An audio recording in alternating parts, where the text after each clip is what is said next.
Right? Being a commander is a part-time job, right?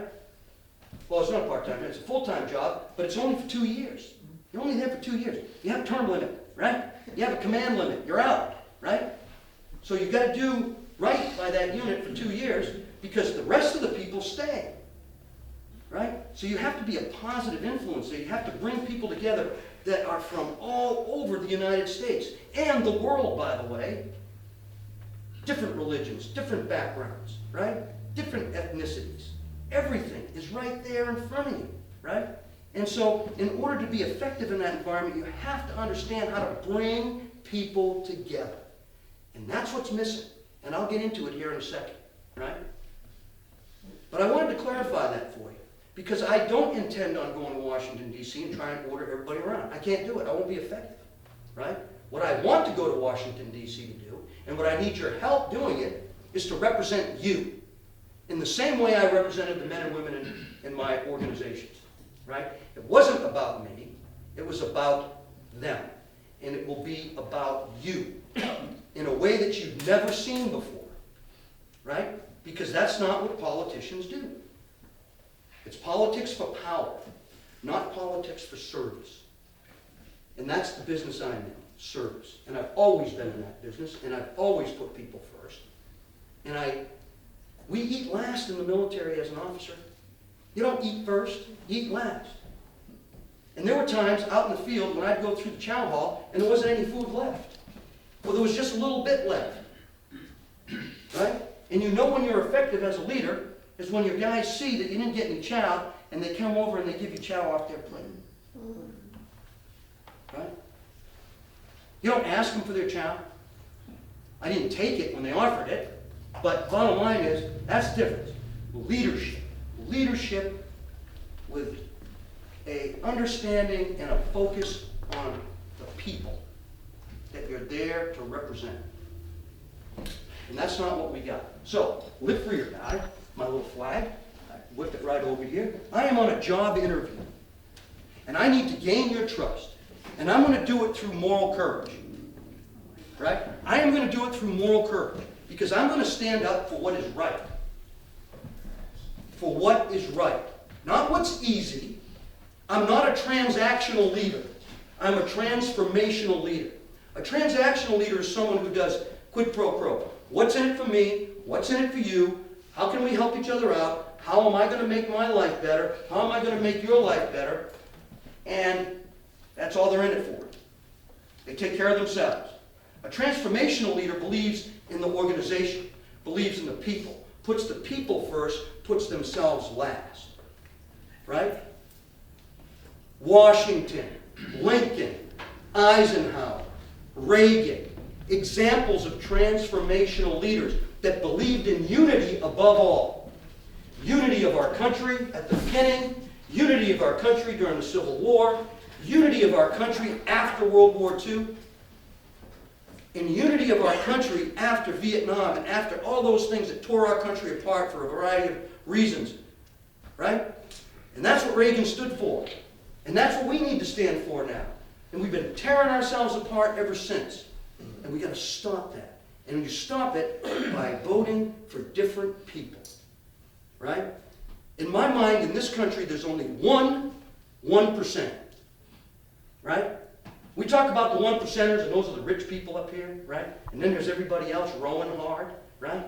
And they're making all the decisions, and they get voted into all the places, and they do all the jobs, right? And then we're still end up rowing.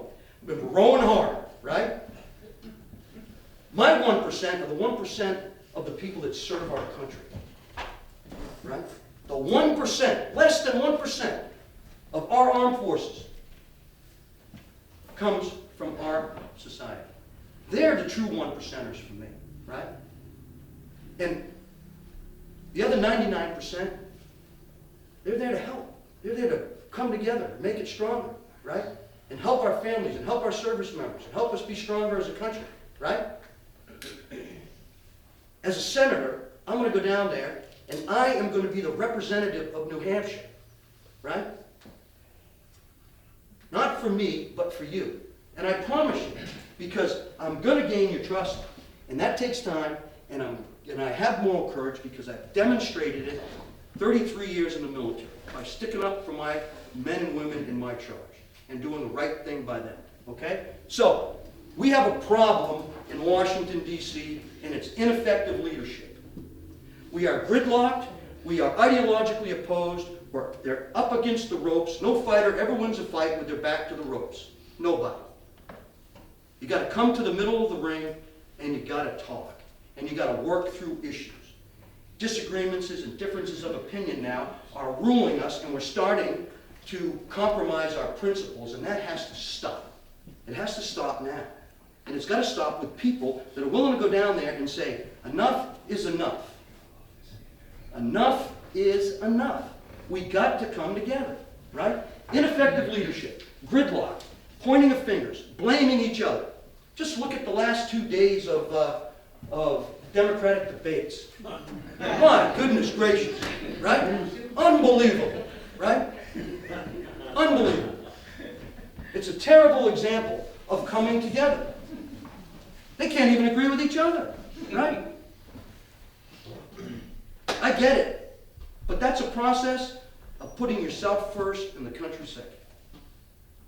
That's why I will not attack any Republican that runs for the U.S. Senate against Gene Shaheen. I will embrace them. I will be respectful. But it's up to you to vote on the person that you think can beat Gene Shaheen. And I think that's me. And I'm telling you why, right? We have politicians working for themselves that go to Washington, D.C., and over time end up becoming what? Millionaires. Millionaires. Multi. Wealthy. That's Multi-millionaires. multi-millionaires. There you go. That's wrong. The economy, our national security and defense, and health and welfare of our country is not the priority. Not the priority, right? And it needs to be the priority. I support President Trump in his economic policies, his national defense and security policies, and his policies in trying to make the health and welfare of Americans better, right? I support all those. But I want to be honest with you. I'm not a rubber stamp.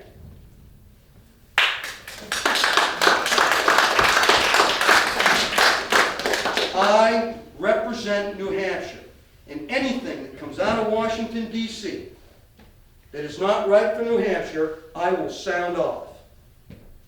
And I will make my point. Case in point, the recent budget that was passed was a bad budget for the president. They sent him garbage, and it was bad for America.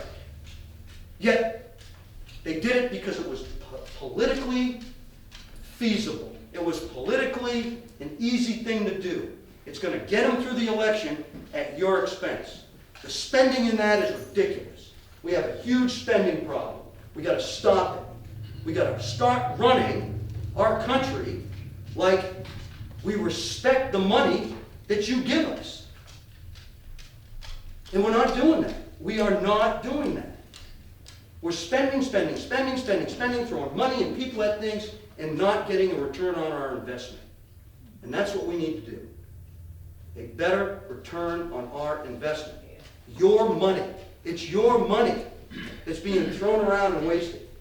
So I would have said, sir, I do not vote for this. Sir, I recommend that we delay our recess or we cancel our recess and we roll up our sleeves and we come up with a better budget for America and for the president. And we start doing our job because we're certainly paid enough for it and have enough benefits. Right? I will also not vote for another benefit for Congress. Ever. I will vote nay, no, no.